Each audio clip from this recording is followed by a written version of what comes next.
kalau si Edis ini memang nggak dipercaya ya oleh yang gabungan, maksudnya komal-komal Amerika gitu, nggak mau diperkenalkan gitu. Karena dia kan cukup banyak viewers, Bu. Kan lihat dari statementnya, kita nggak peduli kok viewersnya banyak atau enggak. Nggak peduli viewersnya banyak, pengikutnya banyak, kita nggak peduli. Yang penting adalah statement of faith-nya dia. Gitu. Jadi Yesus punya Tuhan tuh bahaya banget ya? Bahaya.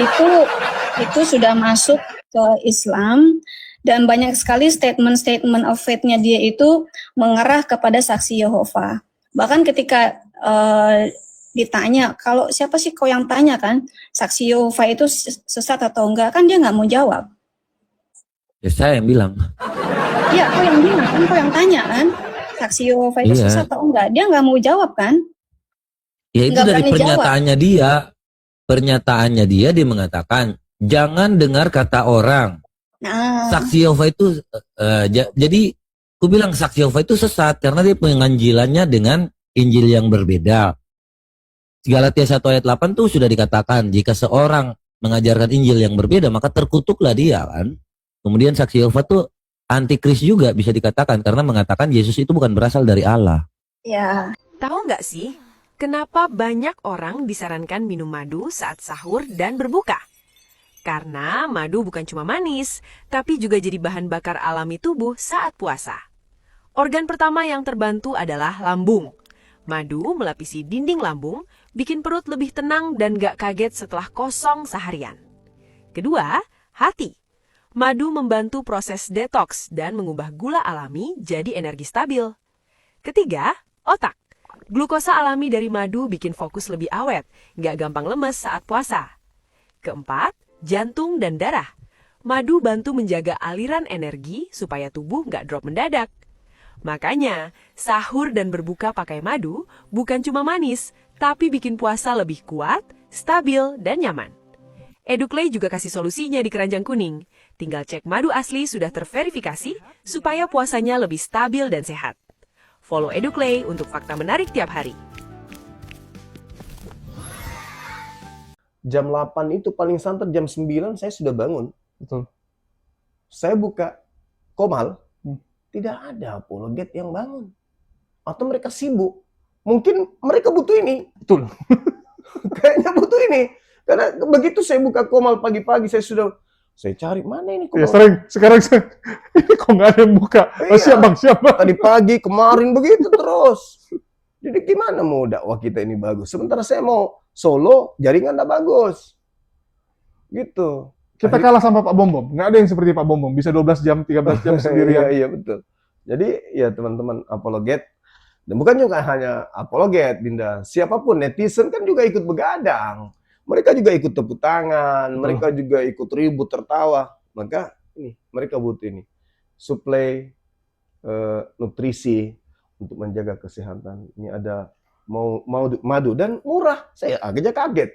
Berapa harganya? 40.000. 40.000. Sebanyak ini, Masya Allah. Allahu Akbar. Kenapa murah, teman-teman? Karena beliau langsung connect dengan sumber, dengan penghasil madunya. Bukan melalui banyak tangga-tangga, tapi langsung di tempatnya. Jadi murah. Jadi teman-teman netizen, silakan pesan madu ini di saudara kita. Di link deskripsi sudah ada juga. Ada di deskripsi ya, sehingga ya kita nonton itu bisa kuat. Percuma juga untuk nanti tidak masuk juga ilmunya kalau gitu. Assalamualaikum warahmatullahi wabarakatuh. Berjumpa lagi dengan HMC News, channel Portal Berita yang menyajikan informasi seputar dunia debat lintas agama secara tepat, cepat, akurat, dan terpercaya. Kita tahu Robert Lele ya sekarang menjadi penantang nomor 1 bagi herder-herder dan Edis Tarian. Dan Robert Lele tentu saja tidak mungkin sanggup menghadapi kelompok herder ini kalau sendirian. Pak Bom saja KO, Rudy Iskariot KO, Paul Jang aja babak belur. Akhirnya mereka 3 bersatu, teman-teman. 3 orang ini, Paul Jang, Pak Bom, Rudy Iskariot, sekarang berkoalisi. Padahal 3-nya ini dulu musuhan, teman-teman. 3 ini gerombolan si berat nih, musuhan dulu. Sekarang bersatu demi melawan Edis. Karena mereka sadar nggak bisa mereka sendirian melawan Edis Tarian ini. Dan yang cukup unik, Robert Lele tidak mau bergabung dalam koalisi ini, koalisi gendut ini, koalisi gemuk donasi. Nggak mau Robert Lele, karena menurut Robert Lele, mereka ini juga sama biadabnya. Pak Bom, Rudy Iskariot itu sama biadabnya gitu. Apa bedanya dengan Edis? Kalau Edis, dia selain biadab, sesat. Kalau ini, biadab doang. Kalau Rudy Iskariot, dia sesatnya karena menyembah Yudas, kan gitu. Jadi Robert Lele tidak mau gabung ke mereka, tetapi Robert Lele sadar, nggak bisa dia menghadapi kelompok ini sendirian. Mau nggak mau dia butuh koalisi juga. Akhirnya dia gandenglah yang namanya Suniti, teman-teman ya, alias Lindsay Dewi Bulan. Jadi teman-teman sebagian mengenalnya dengan nama Suniti, ada juga yang mengenalnya sebagai Dewi Monyong, teman-teman. Si Dewi Monyong ini ya. Dan mereka dua akhirnya bertemu untuk pertama sekalinya dalam sebuah nobar saat Edis dipermalukan oleh Bang Zuma, dan ini sekaligus teman-teman menguatkan bahwa Edis babak belur saat berdiskusi dengan Bang Zuma, karena bagi Edis Tarian kan Edis yang menang gitu.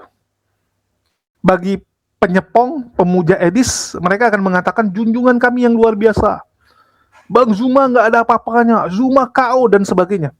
Dan ini hal yang lumrah teman-teman. Masing-masing akan membela jagoannya. Tapi yang mengejutkan, banyak juga orang-orang Kristen yang mengakui Edis babak belur. Banyak juga yang mengakui bahwa Edis salah masuk tema. Dia masuk di tema yang jelas-jelas dia sendiri mengakui penyalipan rancangan iblis. Artinya dia sendiri seharusnya setuju bahwa kekristenan harus berterima kasih kepada iblis. Karena tanpa penyalipan tidak ada Tuhan, tidak ada keselamatan orang Kristen. Dan penyalipan terjadi karena iblis. Harusnya kamu setuju. Jadi Edis dianggap blunder ini. Blunder besar saat ingin diskusi dengan Bang Zuma, tapi tema yang dibawa adalah tema yang dia blunder. Tema yang dia babak belur. Nah, ini menarik teman-teman. Jadi dua orang ini setelah nobar tumbuhlah benih-benih chemistry, kecocokan ya. Kecocokan lantaran dua orang ini, yang satu kesal sekali dengan Sofiatul, yang satu kesal sama Sofiatul juga tapi lebih kesal sama Edis gitu. Edisnya nomor 1, nomor 2 Sofiatul, baru nomor 3 Yuli yang sekarang lagi dihajar. Nah, kalau Suniti kesalnya nomor 1 sama Sofiatul, nomor 2 Edis. Cocok mereka. Cocok teman-teman. Jadi kalau besok ada pertarungan ya, pertarungan ganda campuran, Edis sama Sofiatul melawan Robert Lele lawan dan Suniti ini, Dewi Bulan, Dewi Monyong. Cocok teman-teman ya. Ini pertarungan kelas berat tentunya. Dan kita tahu Suniti sendiri ya bukan orang sembarangan. Dia punya jaringan penghujat internasional. Walaupun jaringan penghujat internasionalnya nggak mau terlibat dalam konflik sesama Kristen. Karena menurut mereka ini mempermalukan ini. Mempermalukan kekristenan sendiri. Gimana caranya melawan Islam? Kalau internal sendiri juga berantakan. Internal sendiri masih cakar-cakaran. Jadi ini yang selalu membuat Suniti ini nggak berdaya, karena kelompoknya nggak mau mendukung perlawanan dia kepada Edis ini. Nah ini menarik. Ini menarik setelah dia menggandeng Robert Lele ini teman-teman ya. Jadi kita akan saksikan bagaimana nih Robert Lele membantu si Suniti ini. Kita dengarkan dulu teman-teman. Shalom. Shalom abangku. Bentar ya. Shalom. Iya. Ibu mute dulu ya. Saya sedikit review tentang si Edis ya. Nanti saya coba tanya-tanya Ibu dikit. Baik. Kamu janji nanti kalau saya ngomong kamu nggak nurunkan saya? Silakan. Yang Baik. penting sesuai dengan tema. Jangan kau kemana-mana. Orang Baik. sudah kelabakan. Kau datang ditunggu malah kau Jadi bahas yang teman-teman, lain. Silakan. kalau dia nurunkan saya bahwa tanda dia ketakutan ya. Elah, itu aku. Baik. Silakan. Jadi begini Juma. yang ingin saya tanyakan kepada kamu. Ya bertanya. Kau itu Boleh saya dari bicara? dulu begitu. Dari dulu Boleh kau saya bicara? begitu kau. Bertanya aja terus. Tadi Oke. kau sudah melihat. Sabar Kenapa? dulu. Diam dulu. Kau dari tadi Langsung di framing. Ya Allah. Ya, shalom Bu. Mbak Lanjutin Eko aja, Wahid. lucu loh Bang. Ya, salam Lucu ya? Bang. Lucu. Kita nonton itu ketawa-ketawa itu. Coba ya, kita dengar dikit ya Lumayan Bu ya. buat hiburan. Buat hiburan ini. Saya juga baru mau dengar hari ini. saya di sini sudah 3 jam lebih loh. Tidak ada seorang terus. orang Kristen yang bisa menjelaskan tanpa harus dia mempertontonkan dirinya terjebak oleh konsep imannya sendiri bahwa iblis adalah pahlawannya Kristen. Datang situ mau bertanya, bukan mau menjelaskan. Katanya kau pakar. Iya, yang saya tanyakan, kenapa kamu menyimpulkan bahwa iblis jadi pahlawan? Karena iblislah penyaliban itu terjadi. Baik. Nah, Baik. gitu. Pak, itu Saya aja ikuti. mau ditanya. Masa yang Saya boleh ditanya ngomong? lagi? Silakan. Boleh saya ngomong sekarang? Iya, silakan. Baik. Jadi kalau logika berpikir kamu seperti itu, nggak masalah. Itu Karena dalil. menurut kamu iblis berjasa. Karena apa iblis berjasa? Karena sudah menyalibkan Yesus sehingga terjadi keselamatan, begitu ya? Ya, betul. Oke. Berarti saya juga bisa punya logika begini nih. Silakan. Muhammad syahid karena diracun. Berarti orang yang meracun Muhammad itu berjasa membuat Muhammad mati syahid ya. Ini kok logikanya diginiin? Nggak nyambung dong. Ya nggak ada, karena memang kematian Muhammad tidak ada gunanya bagi umat muslim. Salah kalau dibandingkan logika kayak gitu. Ya, kalau dibawakan seperti itu kesalahan fatal bagi saya, karena ya secara yang namanya logika ya nggak ada hubungannya antara kematian Kristus dengan kematian Muhammad. Muhammad mati ya, umat Islam juga nggak ada bilang bahwa dengan ini kita sebagai yang namanya korban penebusan dosa, tidak ada. Itu adalah logika falasi. Jadi kalau mirroring itu yang tepat juga. Ya aduh. Ya, makanya kau simak lagi sampai habis. Aku jamin kau ketawa-ketawa. Ya ini kan review Mbak. Aku nonton bareng-bareng teman-teman gitu kan, kita ketawa-ketawa aja. Karena memang lucu. Gitu loh, kedua orang ini lucu, dalilnya juga lucu, pembelaannya juga lucu. Oke, si Zuma lagi nih. Masuk surga. Silakan. Boleh begitu Iya, berpikirnya? silakan. Oke, baik. Jadi Apakah dosa saya ditebus? Baik, menurut pola pikirmu, sebentar. Saya kan mau menggunakan logika berpikirmu. Analogi itu Boleh nggak saya kembalikan. menggunakan logika Saya kembalikan. berpikirmu? Apakah dengan Nabi Muhammad diracun dosa kami umat Islam ditebus? Ayo, bicara. Kau pakai analogi apa itu? Nggak Sebentar, nyambung. jangan dibisu-bisukan. Kalau berani ngadepin saya, nggak usah bisu-bisukan. Saya tanya, apakah Berani dengan ngadepin Nabi saya? Dengar. Apakah dengan Nabi Muhammad itu diracun dosa umat Islam ditebus? Bukan, kita kan bicara berjasa dulu. Berjasa Ya, tunggu dulu. Berjasa. Kita karena- jangan bicara penebusan Hey, dulu. Idris, Kita bicara mengenai jasa. Diam dulu. Jasa, berjasa nggak kan gitu? Dengar. Iblis kenapa diturunkan? Jangan diturunkan, dinaikkan lagi. Iblis disebut pahlawan, iblis disebut berjasa karena ente Edis dan Kristen lainnya selamat karena kematian itu, karena penyaliban itu. Ada nggak umat Islam selamat karena Nabi Muhammad diracun? Kau itu ilmu masih begitu, nggak pernah berubah kau itu. Sudah dibilang jago, lawan Edis. Kau sama saya logikamu itu logika anak TK di depan saya.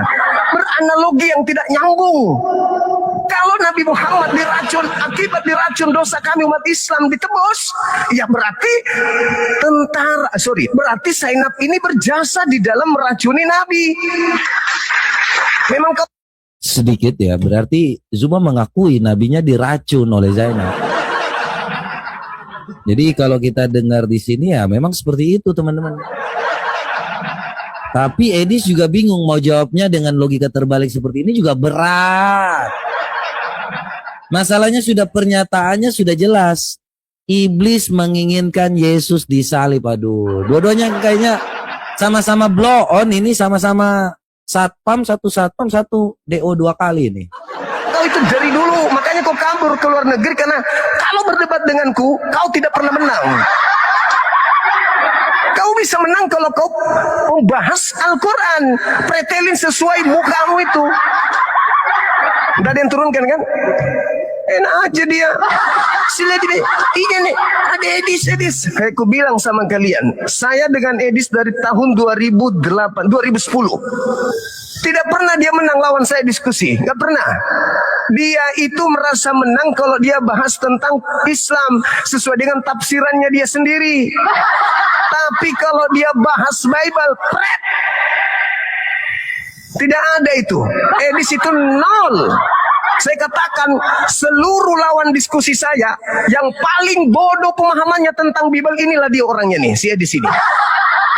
Suruh dulu moderatormu jangan turunkan saya kalau kamu jagoan. Jangan Gimana? ngeyel. Sekarang saya tanya sama mu, dengar. Kenapa? Kan? Kita bicara dulu tentang jasa, berjasa. Kau jangan bilang penebusan dulu, berjasa dulu. Dengarkan, apakah orang Kau kan Islam- mengatakan bahwasanya iblis berjasa. Dengar, Kita ngomong dengar, dari dengar. berjasa dulu. Berjasa. Dengar. Jangan ngomong penebusan. Pakai ini. Pakai ini dulu. Dengarkan saya. Setelah saya bicara, kau bicara. Oke? Dengarkan. Kau mengatakan bahwasanya Zainab berjasa. Apa jasanya Zainab untuk kami umat Islam? Sabar dulu. Apa jasanya Zainab untuk kami? Ketika Zainab itu meracuni Nabi Muhammad, apa jasanya? Kami masuk surga? Dosa kami ditebus? Tidak ada sama sekali. Jangan dibisu-bisukan. Sabar. Nih, tangan saya angkat ya. Gantian. Saya ngomong tangan saya angkat ya. Gantian. Dengar. Perhatikan, tangan saya angkat terus. Bandingkan dengan Kristen. Dengarkan. Bandingkan dengan Kristen. Dengar. Iblis menyalib Yesus. Kalau kau diskusi jangan suruh bisu-bisukan. Kalau mau Tidak diskusi apa-apa, jangan tidak bisukan. apa-apa. Ayo. Anda diam, tidak apa-apa. Anda diam. Nah, silakan. Habis itu Anda bicara. Nih, tangan saya di sini ya, tangan saya di Iya. sini. Yuk. Moderator jangan dibisukan. Dengarkan. Berbeda dengan Kristen. Iblis menyalib Yesus. Apa akibatnya untuk Kristen? Dosa Kristen ditebus. Masuk surga Kristen itu karena penyaliban. Tangan saya begini.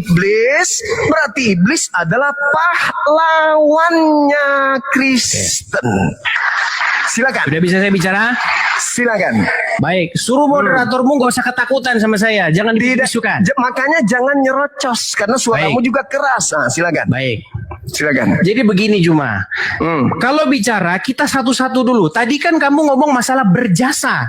Jangan penebusan dulu. Oke. Kita kelarin dulu berjasanya. Silakan. Nah, menurut kamu karena iblis dan melalui tangan orang-orang Farisi menyalibkan Yesus, maka iblis berjasa, betul? Itu logikamu kan? Terus.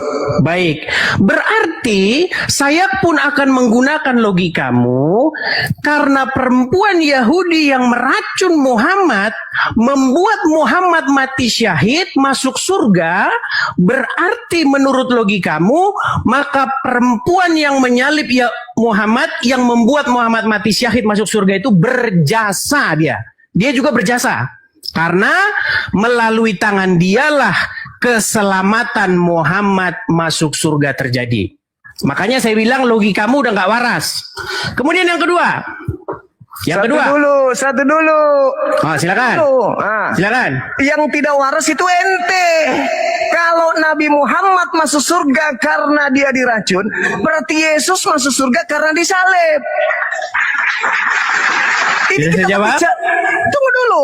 Ini kita berbicara mengenai umat Islam, bukan berbicara mengenai Nabi Muhammad dan juga mengenai Nabi Yesus, bukan. Ini kita berbicara Islam dan Kristen. Apa efeknya untuk Islam ketika Zainab meracun Nabi Muhammad? Apa efeknya untuk kami? Anda, untuk nebus dosa kami? No. Bisa saya jawab? Sabar dulu. Sedangkan iblis ketika membunuh Yesus, yang diselamatkan Kristen.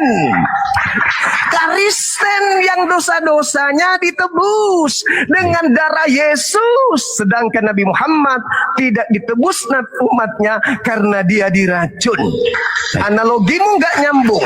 Sekarang pertanyaan saya, karena Kristen diselamatkan akibat iblis merasuki Yudas, maka mau tidak mau kau harus berterima kasih kepada iblis yang telah berjasa menyalib Tuhanmu sehingga dosamu ditebus. Sampai sini kau sudah paham?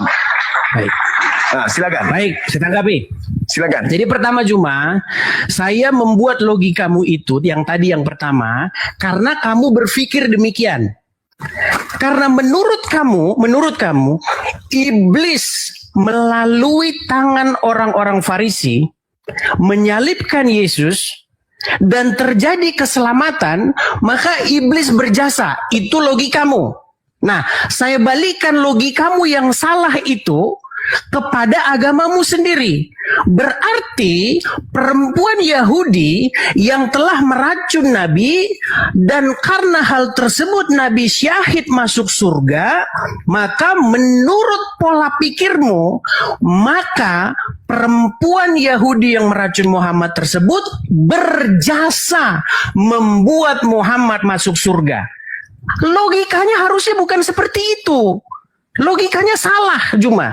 Logikanya begini, menurut umat Islam, Muhammad syahid bukan karena diracun oleh perempuan Yahudi, melainkan karena keimanannya, melainkan karena dia menjalankan perintah Allah sampai pada matinya. Itulah yang membuat Muhammad diselamatkan, bukan karena diracunnya itu. Perempuan tersebut tidak berjasa membuat Muhammad masuk surga. Itu logika yang benar. Nah, sama seperti pada peristiwa penyaliban. Ya, orang-orang Farisi yang tentu saja dikuasai oleh iblis menyalibkan Yesus. Oke? Nah, apakah mereka patut mendapatkan penghargaan atau hukuman? Tentu hukuman. Karena mereka melakukan itu motivasinya adalah jahat. Nah sekarang begini, kamu ini bukan menyerang, saya jawab ya, kamu bukan menyerang apa yang diimani oleh orang Kristen, tetapi kamu menyerang hayalanmu yang seolah-olah itu diimani orang Kristen. Makanya kamu melakukan strawman argumen, kamu menyerang argumen kamu sendiri. Dengarkan, keselamatan itu bukan terjadi di penyaliban. Keselamatan itu terjadi pada kesetiaan dan ketaatan Tuhan Yesus kepada Bapa di surga. Makanya oleh karena ketaatan satu orang, perhatikan ini poinnya, biar kau nggak nyerang argumenmu sendiri. Kau nggak menyerang Kristen, kau menyerang hayalanmu. Dengarkan, bagaimana keselamatan itu terjadi? Oleh karena pemberontakan satu orang yaitu Adam, maka semua manusia jatuh ke dalam dosa. Oleh karena ketaatan satu orang yaitu Yesus, kesetiaan Yesus yang tidak berbuat dosa, ketaatan Yesus kepada Bapa di sorga, sampai disalibkan pun dia tidak melakukan pelanggaran dan kejahatan. Jadi pada waktu peristiwa penyaliban itu, disitulah tugas Yesus selesai. Makanya kesetiaan Yesus itu yang menyelamatkan. Jadi yang menebus kami, ya, yang membenarkan kami itu adalah karena Yesus setia dan taat sampai mati di kayu salib. Gantian. Silakan. Jadi yang menyelamatkan kami adalah karena Yesus setia. Kamu baca di dalam 2 Korintus. Suruh nanti mau jangan turunkan saya ya. 1 Korintus 15 nomor 7 kamu baca. Ya silakan baca. Tanpa kebangkitan sia-sialah imanmu dan kamu masih hidup di dalam dosa. Jedar. Tanpa kebangkitan.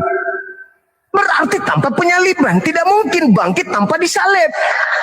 Kalau cuma taat doang Yesusnya, taat, maka kamu masih tetap hidup di dalam dosa. Kamu keahlianmu itu memanipulasi keadaan. Jangan kau bawa di depanku, saya nggak pakai. Satu hal yang perlu kau sampaikan samamu. Ini sudah ketiga kalinya aku bilang. Yang diselamatkan di sini bukan Nabi Muhammad, bukan Yesus, tapi kamu sebagai orang Kristen. Kamu tidak akan selamat kalau Yesus tidak disalib. Harus disalib dulu supaya kamu diselamatkan. Nah, sekarang siapa pelaku penyaliban ini? Kamu sendiri menjawab, iblis. Jangan ingkari itu.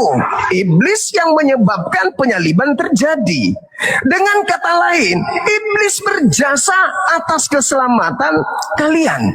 Coba Anda baca di dalam kitab yang saya sajikan. 2 Korintus 10, 2 Korintus 5, nomor 21. Yesus yang tidak mengenal dosa telah dibuatnya menjadi dosa karena Kristen. Itu dalil. Harus Anda akui itu. Jangan Anda tidak mengakui itu.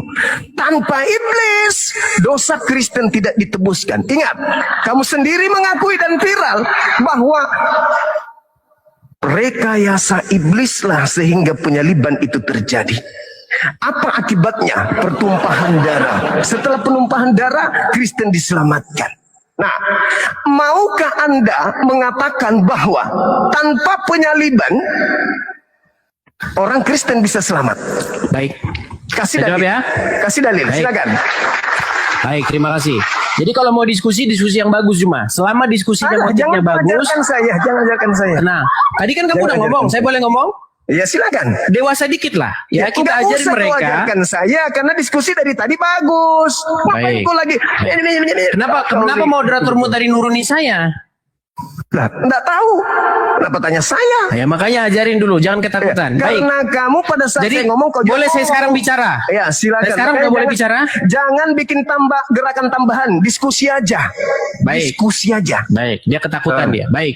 Loh, Jadi cuma apalah poin ketakutan? Yang dia takut tuh, itu kalian yang lihat sendiri lari keluar. bagaimana dia takut kalau saya ngomong kan? bilang jangan Tadi dia bikin bicara, gerakan saya diam. tambahan. Diam. Tadi dia bicara, saya diam. Diam, Edis, diam. Saya bilang jangan bikin gerakan tambahan. Kita diskusi aja. Sudah cukup Kamu yang bicaranya? lari ke luar negeri karena kau yang takut. Sudah cukup bicaranya? Ya sudah, jangan bikin gerakan tambahan, oke? Sudah bisa saya sekarang bicara? Janji nggak bikin gerakan tambahan? Oke, baik. Fokus Oke, kita. gitu dong. Nah, Nah, silakan. karena kamu takut kalau saya ke situ. Lah, Baik. itu gerakan tambahan lagi. Udah bisa sekarang yang saya bicara? takut? Itu yang lari ke luar negeri itu yang takut. Ku bilang jangan. Udah bisa sekarang bikin saya bicara? gerakan. Baik. Jadi poin Itu pertama bahwa silakan. iblis berjasa, logika jomplangnya Juma sudah saya patahkan. Logika kedua bahwa di dalam penyaliban terjadi keselamatan itu juga sudah saya patahkan. Sekarang yang ketiga. Poinmu yang ketiga. Saya belum nanya sama kamu nih. Kalau saya nanya sama kamu langsung meninggal nanti. Poin yang ketiga. Kamu bertanya begini. Kalau begitu, kalau tidak ada penyaliban berarti tidak ada keselamatan. Siapa Dalil? bilang? Dalil. Siapa bilang? Dalil. Kan kamu bilang begitu tadi. Dalil. Saya kasih dalilnya tadi. Iya, kamu bilang kan tadi begitu. Kamu Kalau tidak ada akan penyaliban, tetap satu gimana? Saya boleh Korintus. bicara nggak ini? Waktu Saya saya menjawab ngomong nggak ini? dalil 1 Korintus 15:17. Tanpa penyaliban kau masih hidup dalam dosa. Betul tidak? Baik, saya jawab ya. Saya jawab. Dalil, jangan kau bantah dalil. Baik. Silakan. Baik, saya jawab. Jadi teman-teman, seperti begini ya saya bilang. Oleh karena pelanggaran orang-orang Yahudi yang menyalibkan Tuhan Yesus, itu keselamatan sampai kepada bangsa-bangsa lain. Apalagi oleh karena ketaatannya. Itu tertulis ya. Nih, perhatikan.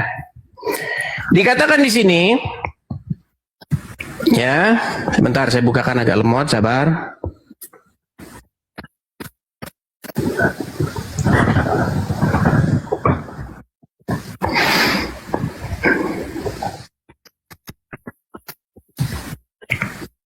Nih. Di dalam Roma pasal yang ke-11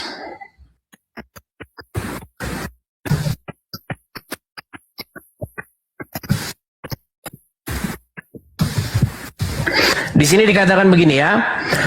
Sebab jika pelanggaran mereka, maksudnya pelanggaran orang-orang Yahudi, berarti kekayaan bagi dunia, dan karena kekurangan mereka, maka kekayaan bagi bangsa-bangsa lain, terlebih-lebih lagi karena kesempurnaan mereka. Jadi orang Yahudi sekalipun menolak Yesus, itu menjadi berkat bagi bangsa-bangsa lain. Berita Injil itu disampaikan kepada bangsa-bangsa lain. Apalagi karena ketaatan atau karena orang Yahudi mendengar Yesus. Karena melanggar saja loh, melanggar saja. Berkat itu sampai kepada bangsa lain. Apalagi kalau orang Yahudi pada waktu itu menerima Yesus. Nah, sekarang poinnya, 3 poin sudah saya jawab semua. Masalah iblis, kamu bilang berjasa, sudah saya patahkan. Berarti menurut logikamu, kalau iblis berjasa, artinya perempuan yang meracun Muhammad harus diberi penghargaan oleh Allah Subhanahu wa Ta'ala.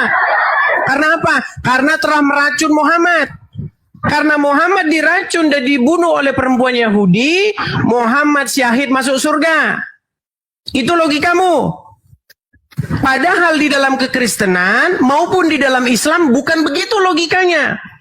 Logika yang benar adalah Muhammad itu syahid masuk surga bukan karena diracun perempuan Yahudi, tetapi karena dia menyelesaikan tugasnya menjadi rasul sampai pada matinya.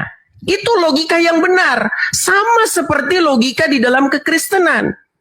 Kenapa Kristus dibangkitkan? Kenapa Yesus dibangkitkan? Karena dia menyelesaikan tugasnya dengan benar. Dia setia sampai mati disalibkan. Sekalipun orang menganiaya, sekalipun orang memperlakukan dia seburuk mungkin, Tuhan Yesus tidak melakukan dosa sampai pada matinya. Itulah kenapa dia dibangkitkan. Nah, keselamatan orang Kristen terjadi bukan karena pembunuhan Yesus itu, tetapi karena kesetiaan Yesus, oleh karena kebenaran yang dilakukan Yesus itu. Jadi kami kalau berdiri di depan pengadilan, kami ini dibenarkan karena Yesus. Karena Yesus orang benar, maka kami yang di belakang Yesus itu dibenarkan. Kami tidak dipandang lagi sebagai orang bersalah, yang dilihat adalah Yesus. Makanya Yesus menjadi juru selamat kami. Dia penebus kami. Makanya kami berdiri di punggungnya Yesus. Di dalam sebuah pengadilan, Yesus yang menjadi pembela kami. Makanya doktrin kekristenan kami, oleh karena pelanggaran satu orang, yaitu Adam yang pertama, dia gagal, semua manusia jatuh ke dalam dosa. Tetapi oleh karena kebenaran satu orang pula, yaitu Adam yang kedua, yaitu Yesus, maka kami dibenarkan. Jadi kamu itu menyerang logika-logika yang kamu karang sendiri. Kemudian yang terakhir, kamu mengatakan bahwa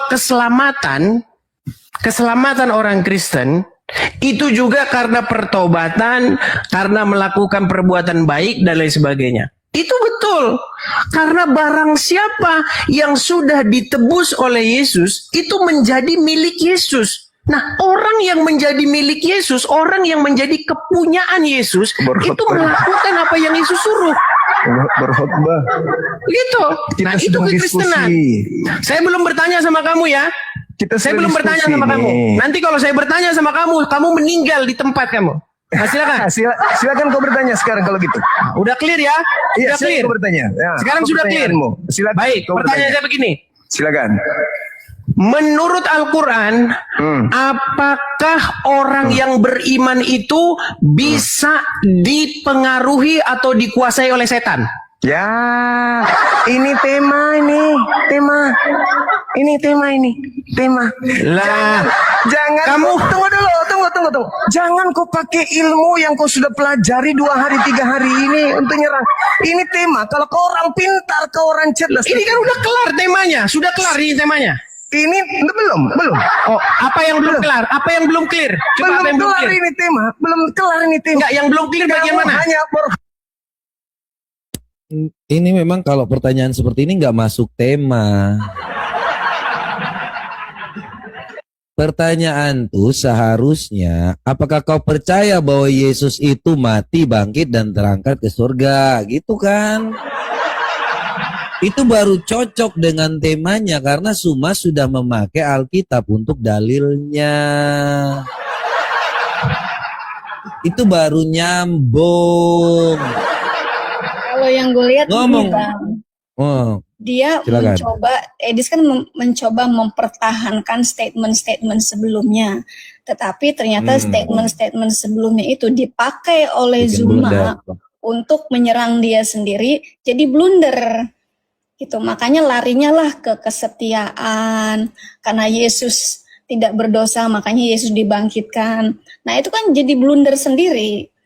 Gitu loh. Betul. Makanya memang kita harus hati-hati kalau bikin statement, apalagi kalau buat statement mengenai keselamatan. Orang akan ingat terus. Tapi kalau saya mau tahu nih kenapa ya Edis tuh kayaknya nggak bergabung dengan ibu dengan apologet di luar negeri ya? Ada apa ya? Gue kagak kenal. Oh gitu ya? Jadi nggak pernah ketemu langsung ya Bu di Amerika? Gak pernah, Bang. Nggak pernah? Gak pernah. Ini yang ada, ini saya lihat beberapa foto ibu nih kan. Ini coba ya, mungkin ya kita bukain ya. Karena Bu Dewi ini udah sebenarnya udah mendunia kok tiba-tiba mereka enggak ya. Saya mau tanya ini siapa Bu? Yang ini? Ini Bu kan? Ya, itu saya. Kalau ini? Itu Pastor Olins. Dia trainee untuk penginjilan kepada Muslim. Dia pendeta juga. Kalau ini? Ini Pastor George. Nah, itu leader dari M2M Network, yaitu network untuk apologetika sedunia. Kalau ini Bu? Itu Karen, teman satu kelas saya di Veritas Internasional. Dia juga apologetika di Kanada. Jadi ini masuk ke sini ini gimana? Maksudnya supaya bisa masuk ke sini tuh gimana Bu? Yang Ibu bisa dengar? Ya, awalnya kalau saya kan direkomendasikan oleh 2 orang, ya terutama 2 orang. Tapi sebenarnya ada 3 orang yang rekomendasikan saya masuk ke dalam tim mereka.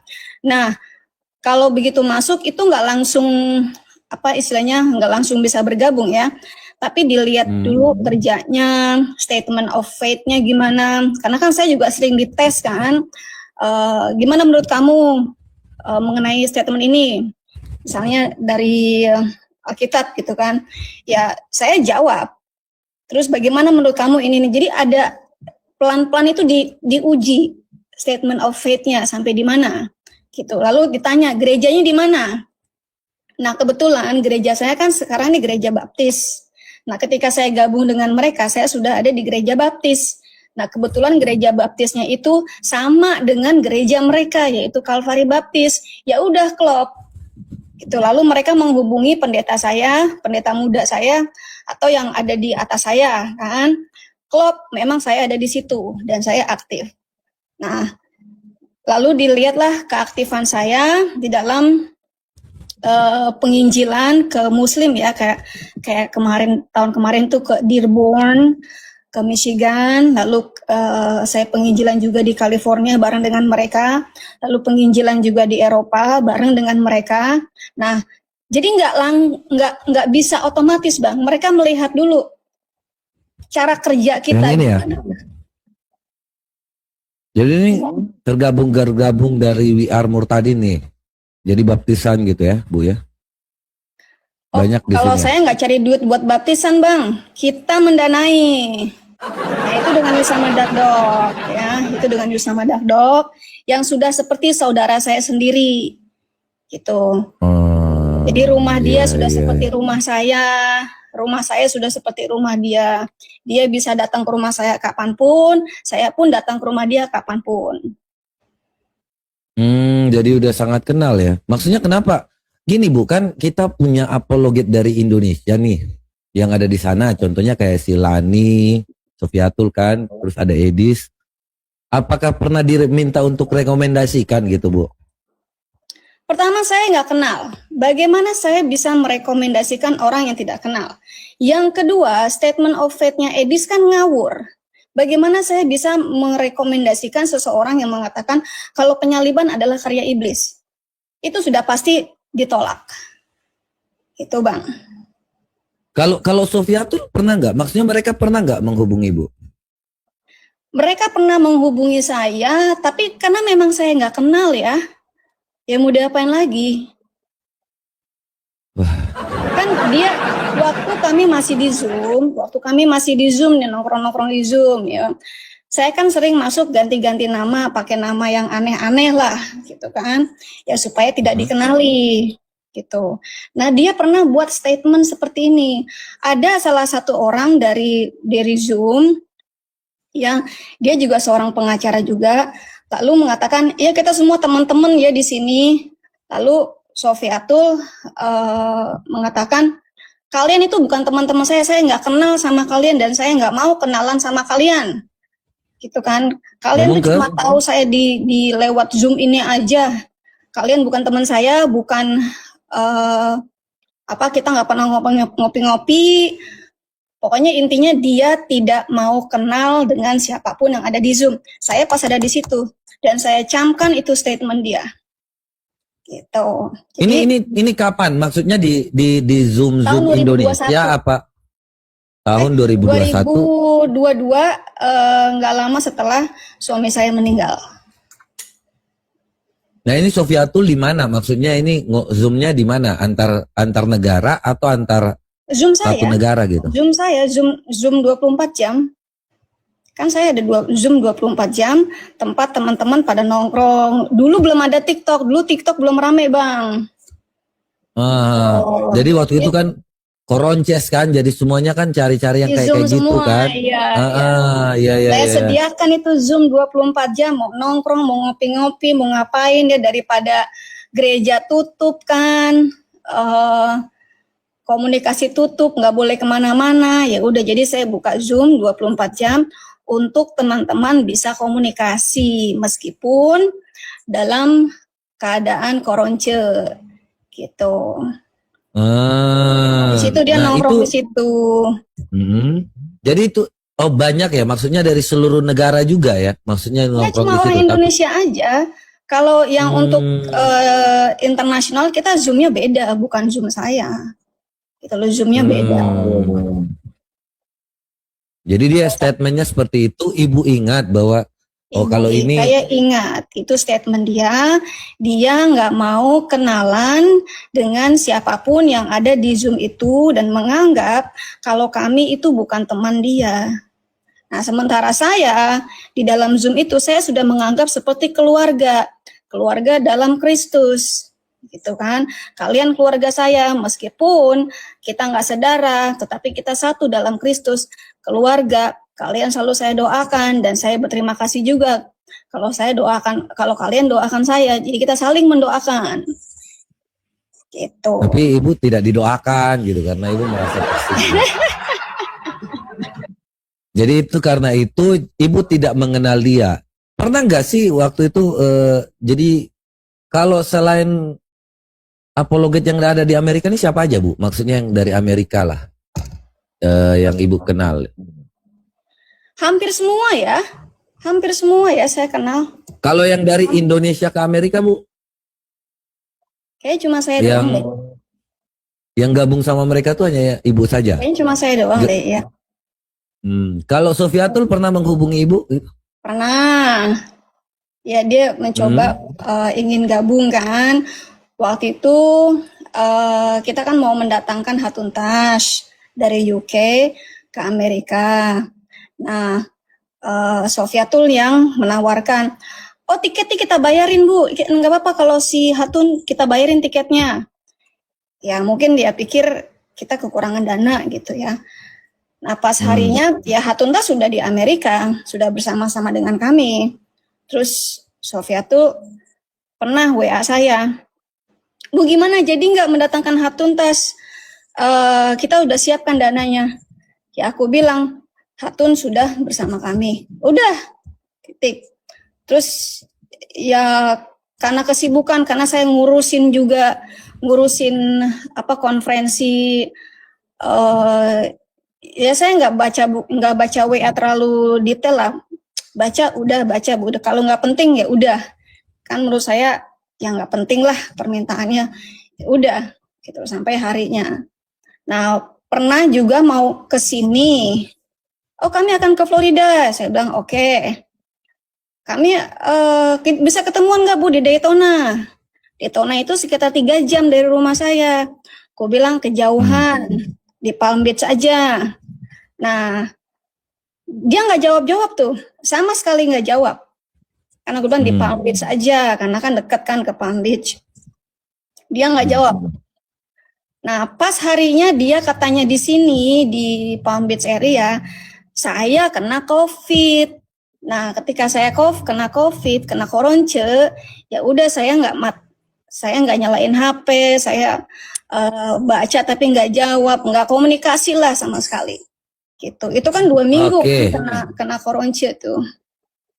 Jadi dia coba untuk menghubungi ibu. Di situ ibu kenal lah si Sofiatul ini. Awal mulanya kan dia bilang bahwa saya nggak kenal kalian semua di Zoom. Kemudian dia pergi ke Amerika, dia hubungin ibu mau ketemu dia tetapi kena koronces, begitu ya? Nah, terus sampai hari ini akhirnya nggak pernah lagi yang namanya mau ketemu ibu. Apa gimana Bu? Saya udah nggak pernah, udah lost komunikasi karena kita nggak jadi ketemuan itu aja. Jadi ada kekecewaan dari dia dan ibu juga nggak pernah berpikir lagi gitu. Udah nggak kepikiran, saya move on aja dengan pelayanan dan pekerjaan saya, gitu loh, nggak kepikiran. Entah dia sakit hati, entah dia memiliki pemikiran lain-lain, udah nggak pikirin. Karena Jadi, kalau buat saya, yang penting kalau saya bisa ketawa, itu udah buat saya sudah kebahagiaan. Saya harus ketawa tiap hari. Gitu. Jadi yang terpenting tuh ketawa. Jadi nggak mikir lagi. Karena kan Sofiatul ini kalau dilihat dia kan punya tendensius untuk jadi apologet besar gitu ya. Kalau saya lihat ya, ambisinya luar biasa loh. Kenapa ibu nggak membantu gitu supaya kenalkan kepada akhirnya kan dia belajar otodidak jadi pengajaran Timur Purba. Seharusnya kan Bu Dewi Bu Dewi ini bisa yang namanya membantu. Jadi belajar sendirian akhirnya belajar aliran Timur Purba. Kalau belajar Seharusnya itu bisa. sebaiknya kan Bang, kalau mau belajar yang benar itu masuk sekolah. Masuklah sekolah Alkitab, masuklah sekolah STT gitu loh. Itu belajar yang benar Bang. Gitu loh. Dulu saya juga mencoba belajar otodidak kan, tetapi kan malah teologinya ngawur. Akhirnya saya memutuskan ini gue kayaknya mesti masuk STT nih supaya teologi gue nggak ngawur. Karena kan saya berdebat melulu dengan suami saya karena saya mencoba belajar otodidak.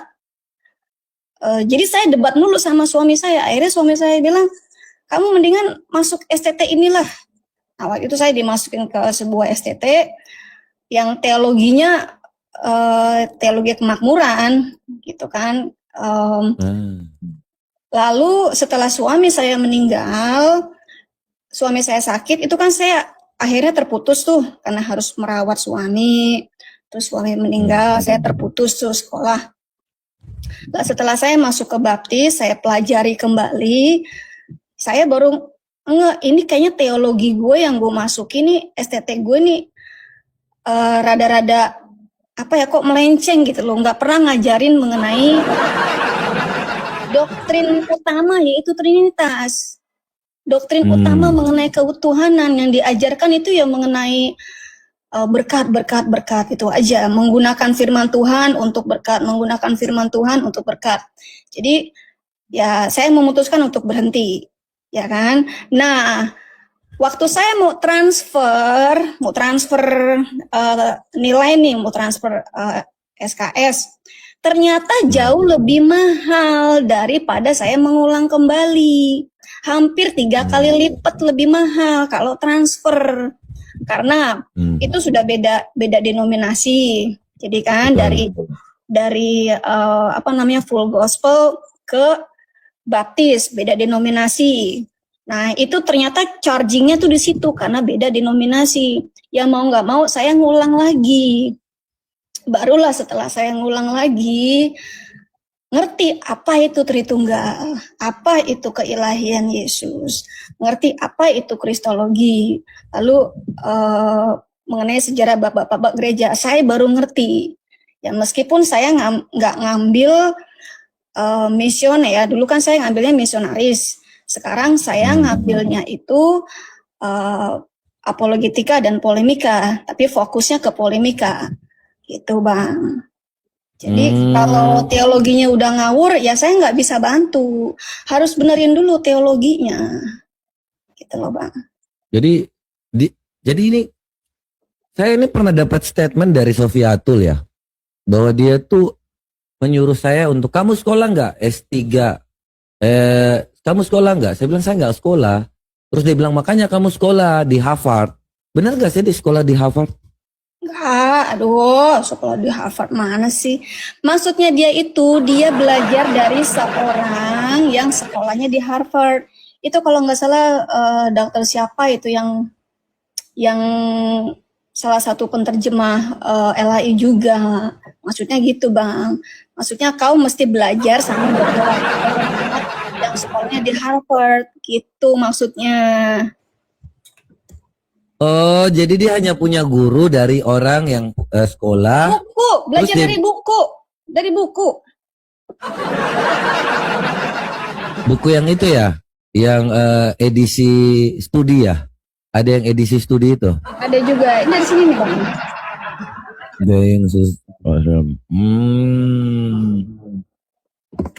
Di situ. Jadi nggak pernah sekolah ya? Ya kalau sekolah umum sih mungkin ya, tapi kalau sekolah teologi. Nggak, maksudnya sekolah teologi ya? Kayaknya enggak. Kalau sekolah teologi ya pasti enggak seperti itulah Bang pemikirannya. Lalu harus membela-bela Yesus punya Tuhan. Ya sepengetahuan saya di STT kan, saya kan juga mempertanyakan itu tuh ke guru-guru saya kan. Lalu saya cantumkan juga ayat-ayatnya kan yang menjadi andalan mereka. Ya bagi mereka statement Yesus punya Tuhan itu bukan Kristen, itu milik Islam. Ya saya taunya kalau Islam kan mengatakan Yesus punya Tuhan, gitu kan, dan itu Betul. sebenarnya adalah statement Islam, gitu. Loh iya, Jadi, memang pertanyaan itu udah dibantah. Iya, Islam itu ada karena memang mereka membantah bahwa anak Allah itu bukanlah Allah gitu kan, bukan bagian dari Allah. Memang ya makanya Isa itu seperti yang dikatakan Islam ya dia punya Tuhan pastinya kan seperti itu. Sepengetahuan saya waktu Islam begitu Bang. Nabi Isa itu Tuhannya ya Allah. Gitu. Loh jadi Bu Dewi ini Islam gitu maksudnya? Dulu Islam. Oh begitu. Kemana aja kau? Saya tuh nggak tahu loh. Saya serius. Saya tuh nggak pernah mau Muslim, mau murtadin, mau Kristen gitu kan. Saya nggak pernah yang semuanya sama bagi saya sih. Karena ya kalau percaya Yesus itu kan kita nggak ada seperti di Muslim bahwa ini mualaf disebut mualaf gitu kan. Jadi saya ngalir aja. Kalau dibilang ya murtadin ya udah. Yang penting Kristen aja. Tapi juga jangan kayak gitu juga. Jadi itu ya Bu ya. Jadi terus kalau si Edis ini memang nggak dipercaya ya oleh yang gabungan, ya maksudnya komal-komal Amerika gitu, nggak mau diperkenalkan gitu. Karena dia kan cukup banyak viewers Bu. Kan lihat dari statementnya, kita nggak peduli kok viewersnya banyak atau enggak. Nggak peduli viewersnya banyak, pengikutnya banyak, kita nggak peduli. Yang penting adalah statement of faith-nya dia. Gitu. Jadi Yesus punya Tuhan tuh bahaya banget ya? Bahaya. Itu sudah masuk ke Islam dan banyak sekali statement of faith-nya dia itu mengarah kepada saksi Yehova. Bahkan ketika ditanya, kalau siapa sih kau yang tanya kan, saksi Yehova itu sesat atau enggak, kan dia nggak mau jawab. Ya saya yang bilang. Iya, kau yang bilang kan, kau yang tanya kan, saksi Yehova itu Iya. sesat atau enggak, dia nggak mau jawab kan. Ya itu Nggak dari berani pernyataannya dia. Pernyataannya dia mengatakan jangan dengar kata orang. Nah, Saksi Yehova itu jadi aku bilang saksi Yehova itu sesat karena dia penganjilannya dengan Injil yang berbeda. Galatia 1 ayat 8 tuh sudah dikatakan jika seorang mengajarkan Injil yang berbeda maka terkutuklah dia kan. Kemudian saksi Yehova tuh antikris juga bisa dikatakan karena mengatakan Yesus itu bukan berasal dari Allah.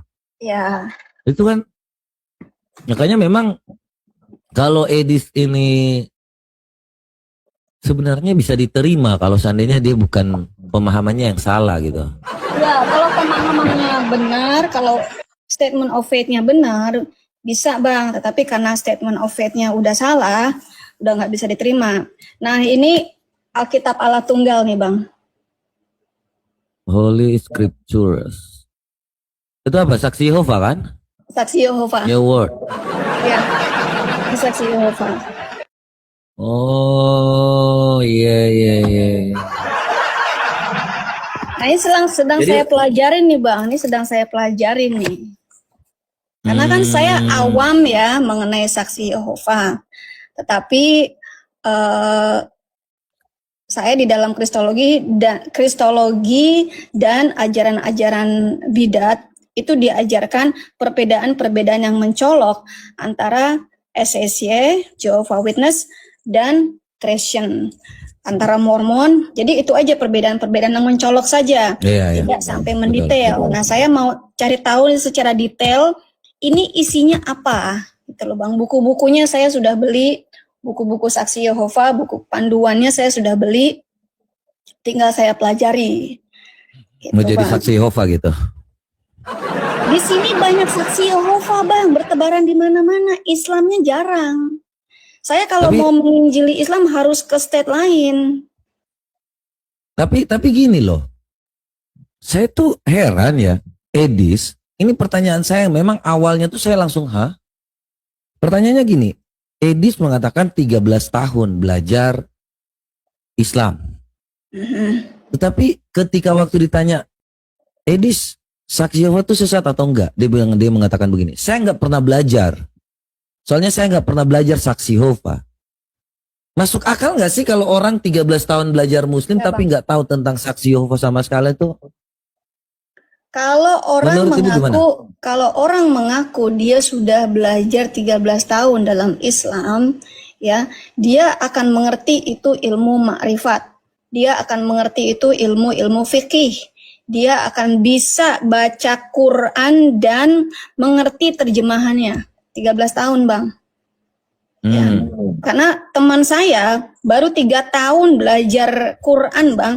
Dia sudah fasih berbahasa Arab dan mengerti isi Quran tanpa harus ada terjemahan. Nih, Iya. saya aja kalah, Bang. Oke. Tapi kita kembali lagi nih. Itu kan dia bisa belajar 13 tahun. Tapi dia kok nggak tahu saksi Yehova. Maksudnya nggak mungkin apa enggak sih? Maksudnya kalau seperti itu. Menurut teman-teman semua. Saya yang baru belajar ya. Mungkin 2 tahun terakhir ini saya belajar tentang keislaman. Saya tuh juga belajar yang agama kita loh. Apa ada yang bertentangan dengan Alkitab gitu. Mungkin baru 3 bulan aja saya udah ngerti tentang saksi Yehova, tentang Arianisme, Armenian, kemudian Calvinis, segala macam tentang pengajaran-pengajaran tuh saya ngikutin. Nah, Oneness, Unitarian. Tapi kok saya herannya Edis nggak bisa yang namanya menjawab secara jujur bahwa dia pernah belajar yang namanya saksi Yehova. Itu yang saya dalam hati saya tuh kok bisa seperti itu. Kalau ibu kan ya setidaknya tahu kan saksi Yehova tuh pendalamannya seperti apa, sedikit aja juga tahu kan setelah yang namanya belajar masuk ke Kristenan. Iya, paling tidak tahu statement of faith-nya Jehovah Witness itu bertentangan dengan statement of faith-nya orang Kristen gitu. Ini menjawab ya, kata Edis nggak perlu berbahasa Arab. Kalau belajar Islam nggak perlu berbahasa. Justru salah. Karena kalau kita tidak belajar bahasa Arab, apalagi belajar bahasa Quran, maka kita sering percaya saja dengan terjemahan, gitu loh. Sementara terjemahan Quran itu banyak yang melenceng, banyak ditambah-tambahin, banyak yang sama sekali tidak ada hubungannya.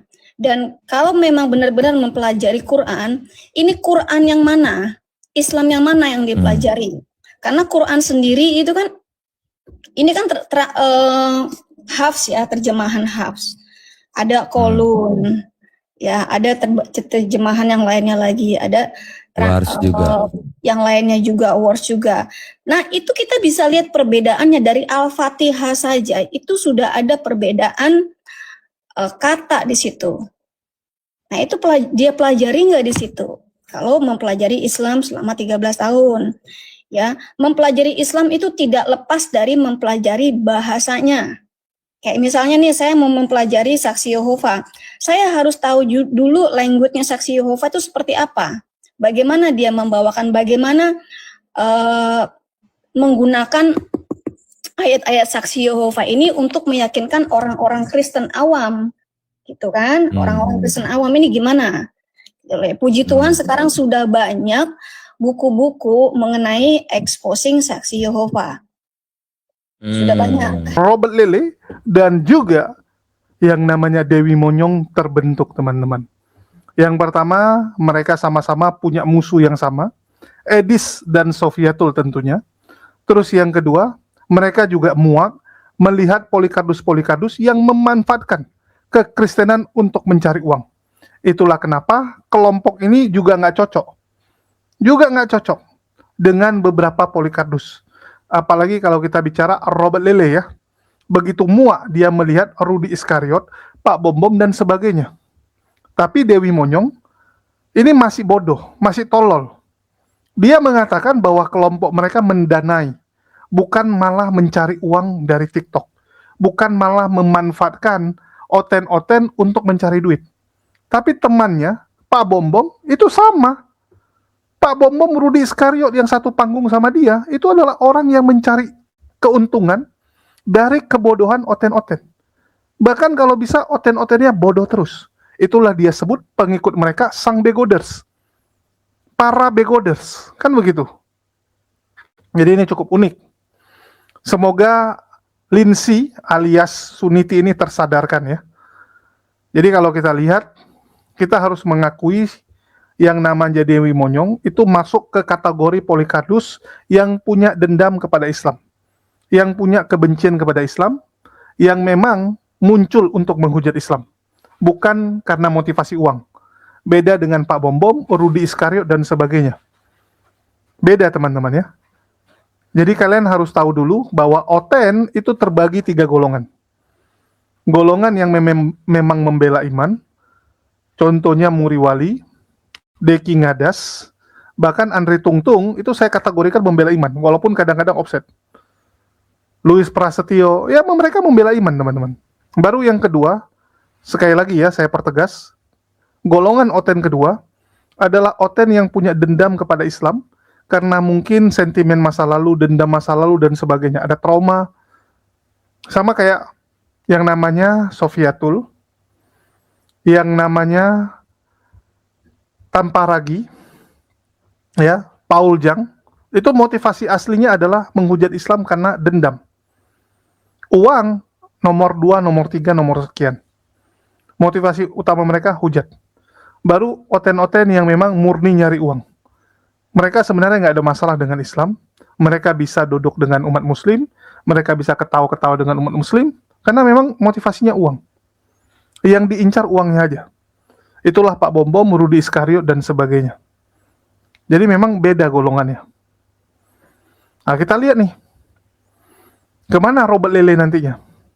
Kalau Suniti jelas. Dewi Monyong ini nggak nyari uang teman-teman. Dia kaya. Harus kita akui. Secara materi dia kaya. Bahkan dia yang mendanai ya. Seperti dia bilang. Mereka mendanai penghujat-penghujat yang lain. Dan ini cukup menarik. Karena dulunya Sofiatul memang pernah minta tolong Suniti saat dia pertama sekali ke Amerika. Di 2023, Ya, 2023 akhir yang namanya Sofyatul baru terbang, baru pindah ke Amerika.